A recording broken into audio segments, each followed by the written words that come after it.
Ready అయితున్నాడు. చూడకంట తీద్దాం అనుకున్నా. మంచి ఎంజాయ్ చేద్దురు మీరు. కానీ జస్ట్ మిస్ అయిపోయింది. రెడీ అయితే మట్టుగా ఆడపిల్ల రెడీ అయినట్టుగా మంచిగా రెడీ అయితాడు. లేదంటే ఖతం. Tata bye bye. ఇక దాని జోలికే పోడిగా.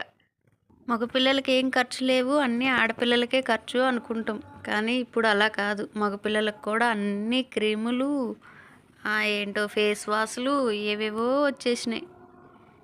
ఆడపిల్లలతో సమానంగా మగపిల్లలకి కూడా ఇప్పుడు ఖర్చే.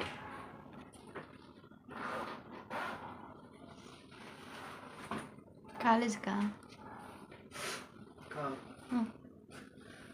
టూర్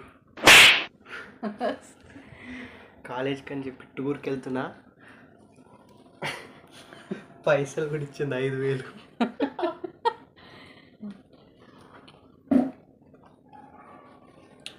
వెళ్ళు ఎంజాయ్ చేసుకుంటారా. ఎక్కడ? ఆదిలాబాద్లో.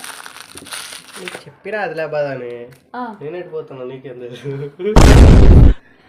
నాకు ఆదిలాబాద్ అని చెప్పి ఎటు పోతున్నావా? సరే నేను వస్తాగా రేపు.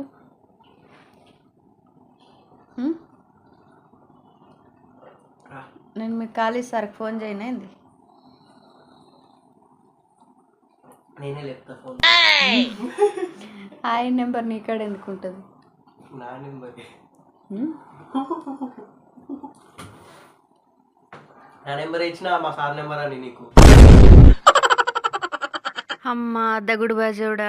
ఇప్పుడు పిల్లలు అసలు నమ్మేటట్లేదుగా. నా కాడ అయితే కాలేజీకి పని ఉందని చెప్పి, కాలేజీలో పని ఉందని చెప్పి 5,000 అయితే వసూలు చేశాడు. నాతోటేమో కాలేజీ కాడికి పోతున్నా అంటున్నాడు. మళ్ళీ ఏమో కాదు ట్రిప్ పోతున్నా అంటున్నాడు. ఇప్పుడు నన్ను ఎట్లా నమ్మమంటారు? గోడకేసిన సున్నం కొడుక్కిచ్చిన డబ్బులు మళ్ళీ వెనక్కి అయితే రావు. ఆశలు వదిలేసుకోవడమే.